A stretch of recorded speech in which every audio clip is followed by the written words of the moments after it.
everyone, I thought I would show you how I turned this charity shop frame and pound shop skull into a spooky piece of gothic decor that I could put on my wall. So what I did was spray painted the whole canvas and frame black. It had a canvas in of some random picture. It's nothing, you know, obviously worth anything. It was like £2 from the pound shop. So I've sprayed everything, and then what I've done now is I've sawn off the back of a skull from the pound shop, and I've cut some slits into the canvas to accommodate the back of the jaw, so that I can have it positioned with its mouth open like a screaming skull.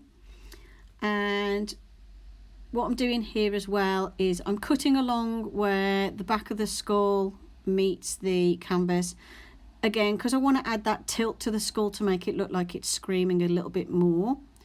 So that's what I'm doing here, is cutting into the canvas. Now this canvas was quite thick, and it had got like a couple of layers of paint on from before anyway, because I've used this for other purposes. So it made it nice and easy to cut into to accommodate this skull. You could use some card or piece of hardboard or something, but I've just used the canvas as is. Then what I needed to do was glue that into place with some hot glue to make sure it's not going to fall out, which you can see me doing here. And then what I'm doing is any gaps around the sides between the skull and the canvas, I'm also filling in with hot glue bit by bit. This is just to make sure it's nice and secure and it's not going to go anywhere. And also made sure I put hot glue around the top edge as well, because obviously there's going to be a slight weakness because the canvas has been cut. So I put plenty of glue along the top of the skull where the canvas meets the skull.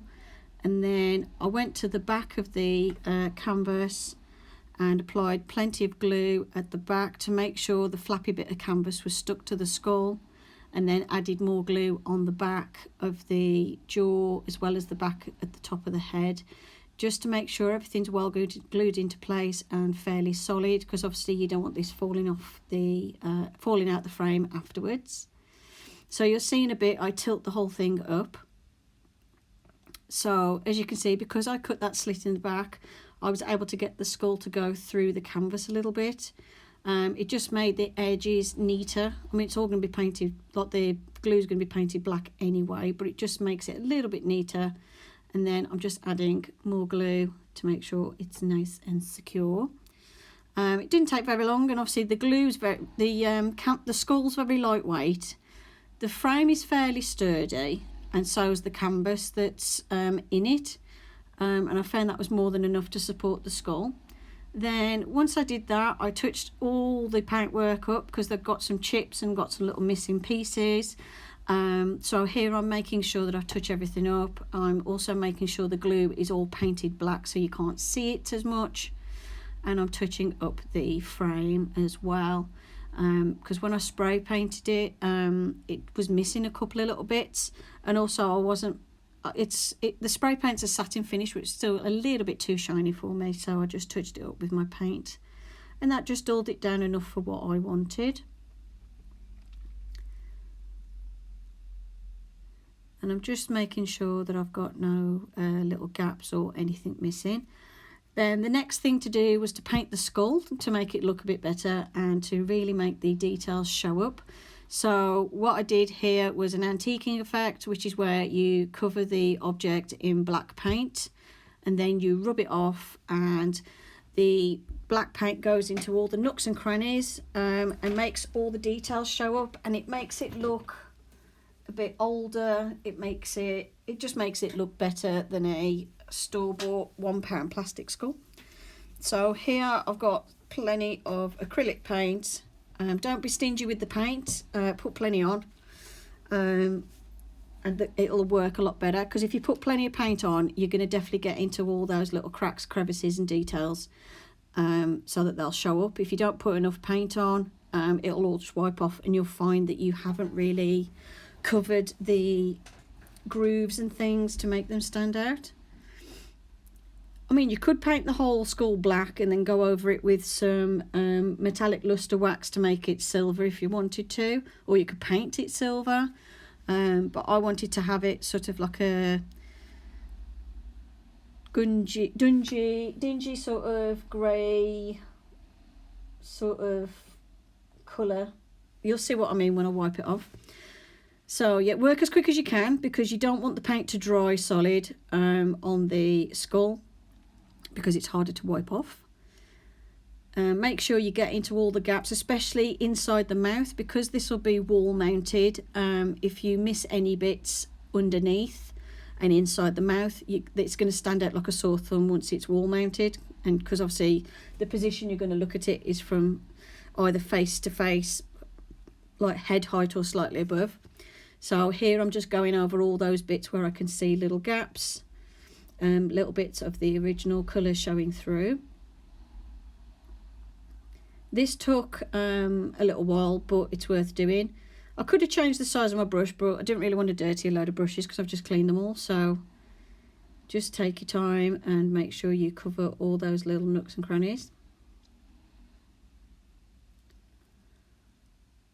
And also make sure you go around all those edges, make sure everything is covered. You don't want any of the glue to show through. And then take a paper towel, and if you do it quick enough, paper towel will work. My room was quite warm, so it was drying quite quick, so I did end up using a baby wipe. But paper towel and just rub, and as you can see, that lifts off the surface paint, but it leaves behind kind of like a stain on the skull itself, so it's slightly darker. And then obviously it stays in all the nooks and crannies and all the details that are carved into the skull.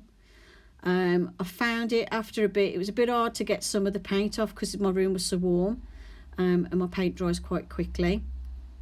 So once I got this far, what I did is I just got a baby wipe, squeezed out the excess moisture from it, and it was just some water wipes, so there's nothing in it apart from water.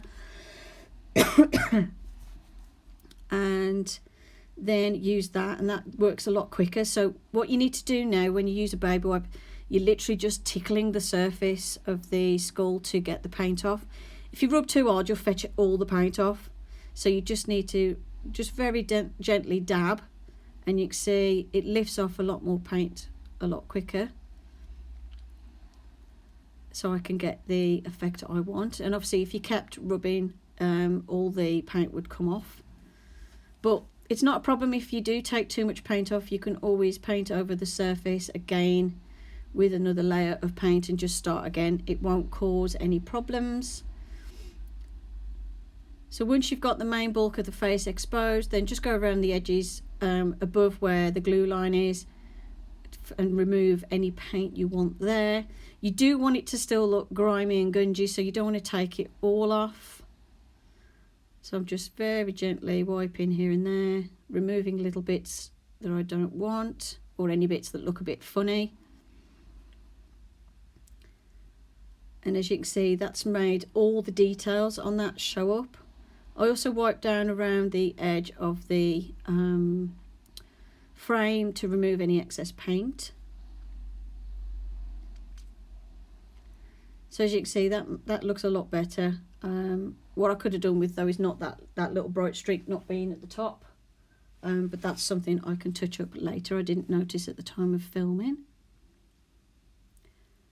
And then what you need to do is let that dry off just a little bit. As I said, in my room it was quite warm at the time of filming, so this dried off really quickly. If your room's a bit colder, it'll take a bit longer to dry, so just give it a little bit of time, or you can use a hairdryer to speed up the drying process. And then I took some metallic luster wax, which is basically just a gilding wax. You can get it most craft stores and online. And I used that around the inner edge of the frame because I wanted to add a little touch of silver to the inner frame. You can get this in all sorts of colours as well. You can get like copper gold and stuff, so you can do whatever colour you like, but I prefer the look of black and silver. And I'm using a cloth at this point because mine's all dried out. I need to get a new one. but usually you can just use your fingers to apply this, or a little paintbrush, depending on how much you want to apply to the surface. I'd say if you used a paintbrush, you're going to want to use basically a dry brushing technique, so basically apply it to the brush and wipe most of it off before touching the frame. Otherwise you're just going to paint it solid silver, unless that's what you want, of course.